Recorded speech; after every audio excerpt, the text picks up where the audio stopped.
అందరికీ నమస్కారం అండి. ఈరోజు చెప్పే కథ పేరు దాగుడు మూతలు. ఈ కథను రచించిన వారు హేమంత గారు. ఇంకా కథలోకి వెళితే, ప్రేమ ఒక నాటకం, ప్రతిఫలం లేని స్నేహాలు, పూర్తిగా అనవసరంగా నిజంగా ఇతనితో స్నేహం చేస్తే అప్పుడు తనకొచ్చే ప్రతిఫలం ఏమిటి? దూరంగా కనిపిస్తున్న అమర్ని చూస్తూ ఆలోచనలో పడింది రుచిర. ప్రయోజనం లేని పరిచయాలు, పూర్తిగా దండగా వారి వ్యవహారాలు, అంచేత ఈ అమ్మాయితో మాట కలపడం వల్ల తనకొచ్చే ప్రయోజనం ఏదైనా ఉంటుందా? ఎదురుగా ఉన్న రుచిరని చూస్తూ అంచనా వేయసాగాడు అమర్. అతని చూస్తూ ఆలోచిస్తూ ఆమెను చూస్తూ అంచనా వేస్తూ అతను. అలా అరగంట గడిచిపోయింది. సరిగ్గా 31వ నిమిషంలో మళ్ళీ వాళ్ళ అంచనాలు ఆరంభమయ్యాయి. మగాడికి ఒడ్డు పొడుగు ఆకర్షించే రూపం లేకపోయినా పర్వాలేదు, కానీ ఆడది ఎప్పుడు పడితే అప్పుడు కాంటాక్ట్ చేయడానికి ఒక సెల్ ఫోన్, ఎక్కడ పని ఉంటే అక్కడికి తీసుకువెళ్ళడానికి ఓ బైకు, ఏమడిగినా కొనించేంత గలిగితే డబ్బు ఉంటే చాలు. ఇతని దగ్గర అవన్నీ ఉన్నట్టు కనిపిస్తున్నాయి కనుక ఇతన్ని బుట్టలో వేసుకుంటే బావుంటుంది అతన్ని చూస్తూ మనసులో అనుకుందామే. ఆడదానికి చదువు సంధ్యలు లేకపోయినా పర్వాలేదు, కానీ కొంచెం ఆకర్షించే రూపం, అంతో ఇంతో అమాయకత్వం, ఒకంత ఒద్దికతం, ఇవి మాత్రం ఉండి తీరాలి. అలాంటి ఆడపిల్లలు నిలబడమంటే నిలబడతారు, కూర్చోమంటే కూర్చుంటారు. జేబుకు చిల్లు పడకుండా, చేతికి చమురు అంటకుండా వాళ్లతో వ్యవహారం నడిపేయొచ్చు. రుచిర అలాంటి అమ్మాయిలాగా కనబడుతుంది. ఈ అమ్మాయికి వలేస్తే సరిగ్గా పడిపోతోంది. ఆమె వైపు చూస్తూ అంచనా వేస్తున్నాడు అమర్. అలా ఏదేదో ఆలోచించుకుంటూ ఒకరి వైపు ఒకరు చూసుకుంటున్న సమయంలో ఇద్దరి కళ్ళు కలిశాయి. ఆ అవకాశాన్ని వృధా పోనీయకుండా పలకరింపుగా నవ్వాలనుకున్నాడతను. కానీ నవ్వలేదు. అతను నవ్వితే జవాబిద్దామనుకున్నట్టు అంతలోనే విరమించుకుందామే. కారణం ఒక్కటే, తను ఒక్కడ అడుగు ముందుకేస్తే అవతలి వాళ్ళకి లోకువైపోతానేమోనన్న భయం. అందుకే ఇద్దరు ఎవరి దోవాన వాళ్ళు నిశ్శబ్దంగా వెనుదిరిగారు. ఓటమి కాదది, వ్యూహం. అవతలి వాళ్ళని తమంత తాముగా అడుగు ముందుకు వేయించాలన్న తాపత్రయం. కాలచక్రంలో 2 రోజులు గడిచిపోయాయి. ఈ 2 రోజుల్లో ఆమెకి కనబడలేదు, ఆమె అతనికి ఎదురుపడలేదు. అలా చేస్తే అవతలి వాళ్ళకి తమ మీద ఆసక్తి దానంతటదే పెరుగుతుందన్న అభిప్రాయం అది. ప్రేమ చదరంగంలో ఇదో ఎత్తుగడ. 3వ రోజు కావాలనే 2-3 బెడ్షీట్లు ఉతికి అవి ఆరేయడం కోసం టెర్రస్ మీదకి చేరుకుంది రుచిర. ఆమెకు ఖచ్చితంగా తెలుసు, ఆ సమయంలో వాటర్ ట్యాంక్ దగ్గరున్న పూల కుండీల పక్కన అమర్ పచార్లు చేస్తుంటాడని. ఆమె అంచనా తప్పలేదు. రుచిర వెళ్ళేసరికి అతను అక్కడే ఉన్నాడు. వేటాడ్డం కోసం పొదల్లో మాటేసిన పులిలా పూల కుండీల అవతలి నుండి నిలబడి చూస్తున్నాడు. ఆ మాటకొస్తే అతనికి కూడా బాగా తెలుసు, 2-3 రోజులకు ఒకసారి ఆమె పప్పులు ఎండలు పెట్టడానికి ఎందుకో, పెద్ద దుప్పట్లు ఆరేసేందుకో ఏదో ఒక వంకతో పైకొస్తోంది. ఆమె అలాగే వచ్చింది. అనుకున్న విధంగా ఊహించినదే జరిగేసరికి ఇద్దరికి వెర్రి ఆనందం వేసింది. కానీ ఇద్దరిలో ఏ ఒక్కరూ దాన్ని బయటికి ప్రకటించుకోలేదు. అయితే ఇంకాసేపు ఏదో ఒకలా అక్కడే కాలక్షేపం చేయాలన్న కోరిక ఆ ఇద్దరిలోనూ ఒకేసారి కలిగింది. అంచేతనే 2 క్షణాల్లో ఆరేసిన దుప్పట్ని అదే పనిగా సవరిస్తూ, క్షణాల్ని పెంచుతూ, ఆమె చీడ పట్టిపోయి పూలు కూడా లేని మొక్కల్ని అదే పనిగా నిశితంగా పరిశీలిస్తూ నిమిషాల్ని కొనసాగిస్తూ అతను చాలాసేపు అక్కడే తచ్చట్టాడారు. అరగంట అదే విధంగా గడిచేసరికి ఇద్దరికీ విసుగొచ్చింది.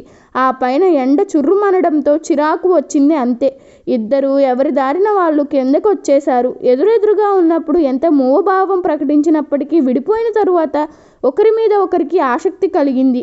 అదిగో ఆ క్షణం నుంచే అతని గురించి ఆమె గురించి అతను ఒకరికి తెలియకుండా మరొకరు వివరాలు సేకరించుకోవడం ప్రారంభించారు. ప్రేమికుల ఆటలో ఇదో భాగం. మరో 4 రోజులు గడిచిపోయాయి. ఇలా 4 రోజుల్లోనూ అతనికి ఆమె ఎదురుపడుతూనే ఉన్నారు. చూపులు కలుస్తూనే ఉన్నాయి, కానీ మాటలు కలుపుకోవడానికి అహం అడ్డొచ్చింది. ఇదే సాగని అప్పుడు కాని కుర్రోడు దారిలో పడడు అనుకుందేమో. ఇంకొంచెం ఏడిపిస్తే గాని కుర్రది వచ్చి ఒళ్ళో వాలదు అనుకున్నాడతను. ఇంకో 2 రోజులు కూడా అలాగే గడిచిపోయేసరికి అప్పుడొచ్చింది ఆమెకి కంగారు. ఆ మాటొస్తే అతను ఆందోళన పడ్డాడు. ఇంతకీ సంగతి ఏమిటంటే, రుచిర వైపు అదే కాంప్లెక్స్లో ఉన్న తన ఫ్రెండ్ అదోలా చూడడం, అతన్ని తొందర పెడితే తమ పక్క పోర్షన్లో ఉంటున్న అమ్మాయి అమర్ని చూసి పలకరింపుగా నవ్వడం ఆమెను కలవరపరిచింది. అంతే. అదే క్షణంలో ఆ ఇద్దరు ఒకేసారి నిర్ణయించేసుకున్నారు. తొందరగా ఏదో ఒకటి చెయ్యాలి అని ఆ సాయంత్రం పనేం లేకపోయినా టెర్రస్ మీదకి చేరుకుందామే. ఆ విషయాన్ని పసిగట్టినట్టుగా అతను అక్కడే ఉన్నాడు. ఎదురుపడ్డ ఇద్దరికి కళ్ళు కలుసుకున్నాయి. చూపులు ముడిపడ్డాయి. పెదాలు విడివడ్డాయి. మూకలు విప్పరిగాయి. వలలో పడింది లేడి. మనసులో అనుకున్నాడు అతను. పైకి మాత్రం హలో అన్నాడు పలకరింపుగా. కుర్రోడు బుట్టలో పడ్డాడు. గర్వంగా లోపలే తలబోసిందామె. పైకి మాత్రం చిన్నగా నవ్వింది. అతని పలకరింపుకి సమాధానంలో పేరేమిటి తెలిసినా అడిగాడు అతను. రుచిర. మరి మీది? తిరిగి ప్రశ్నించిందామె. అమర్ అని చెబుతాడు అతను. ఆ తరువాత ఏం మాట్లాడాలో ఆమెకి అర్థం కాలేదు. ఆలోచిస్తుండగానే కుండీలో మొక్కలకి పూసిన ఓ గులాబీని తుంపి ఆమె చేతిలో పెట్టాడు అతను. మురిసిపోయిందామె. థ్యాంక్స్ అంది అప్రయత్నంగానే. దేనికి? అయోమయంగా అడిగాడు. పువ్విచ్చినందుకు. కానీ ఇది మీకు కాదు, మీ పక్క పోషణలో ఉంటుందే శిరీష, ఆమెకి. తీసుకెళ్ళి ఇస్తారా కొంచెం? టక్కున అన్నాడు అతను. గుండె బగ్గుమంది ఆమెకి. అంతే. గిరుక్కున వెనుక్కు తిరిగి గబగబా అక్కడి నుంచి వెళ్ళిపోయింది. వెడుతున్న రుచిరని చూస్తూ చిన్నగా నవ్వాడు అతను. వలలో పడ్డ జింకను చూసి ఆనందం కొద్దీ వేటాడు నవ్వది. ఇంట్లోకి వచ్చేసిన తరువాత చేతిలో ఉన్న గులాబీని ముక్కలు ముక్కలు చేసి పారేసింది రుచిర. ఆ క్షణంలో ఎందుకో గాని శిరీష మీద పట్టరానంత కోపం వచ్చింది. వీలైతే ఆమెని అప్పుడే పీక పిసికి చంపేయాలన్నంత కసి పట్టింది. కానీ అంతటిని అతి కష్టం మీద అణుచుకుంది. ప్రేమకు కావాల్సింది ఆవేశం కాదు, ఆలోచన. కనుక ఆలోచించడం ప్రారంభించింది. 2 గంటల్లో ఆమె ఆలోచనలు కొలిక్కి వచ్చాయి. అప్పుడు తిరిగి మామూలుగా అయింది ఆమె. మీరిచ్చిన గులాబీని శిరీష నా కళ్ళ ముందే కాళ్ళ కిందేసి నేల రాసింది. ఆ మర్నాడు టెర్రస్ మీద అతని కలిసిన అమర్తో అసువుగా అబద్ధం చెప్పేసింది రుచిర. అలాగా? మరి నాతో తీసుకుని తల్లో పెట్టుకున్నానని చెప్పిందే? ఆశ్చర్యాన్ని నటిస్తూ తాను మరో అబద్ధాన్ని ఆడేశాడు. అది వింటూనే ఉలిక్కిపడింది ఆమె. తానెప్పుడు కలిసింది మిమ్మల్ని? ఉలిక్కిపడిని కప్పుపుచ్చుకుంటూ ఆందోళనగా అడిగింది. ఇవాళ పొద్దున్నే తడుముకోకుండా చెప్పాడు. మళ్ళీ గుండె మండిపోయింది ఆమెకి. లాభం లేదు, తొందరపడాల్సిందే. మనసులో అనుకున్నది పైకి మాత్రమే. ఏమో, శిరీష వాలకం చూస్తుంటే మిమ్మల్ని ఇష్టపడుతున్నట్టు లేదు. బహుశా భయపడి అలా చెప్పిందేమో అనేసింది టక్కున. అది విని దీనంగా మొహం పెట్టాడతను. అనుకుంటూనే ఉన్నాను ఇలాంటిదేదో జరుగుతుందని. నా జాతకం ఇంతేనేమో. అసలు నన్ను ఈ జన్మలో ఏ అమ్మాయి అయినా ఇష్టపడుతుందో పడదో నిట్టూరుస్తూ బాధగా అన్నాడు. అతని దైన్యం చూస్తుంటే లోపల వెర్రి సంతోషం వేసింది ఆమెకి. కానీ బయటపడలేదు. అసలు మీకేం తక్కువని అంతలా బాధపడిపోతున్నారు? మీరు ఒక్క మాట అడగాలే కానీ ఏ అమ్మాయి అయినా ఎగిరి గంతేసి మరీ ఒప్పుకుంటోంది ఓదార్పుగా అంది. ఎవరికి వారొక ఎందుకు మీరు ఒప్పుకుంటారా? సూటిగా విషయంకి వచ్చేశాడు అతను. మహా ఆనందంతో ఒప్పుకుంటాను సంబరంగా చెప్పింది ఆమె.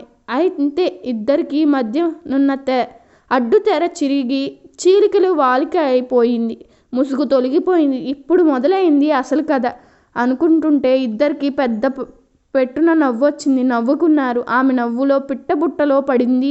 ఇక మూత పెట్టడమే ఆలస్యం అన్న భావం ధ్వనిస్తే అతని నవ్వులో లేడీ ఉచ్చులో చిక్కుకుంది. ఇక ఒడిసి పట్టడమే తరువాయి అన్న అర్థం కదిలాడింది.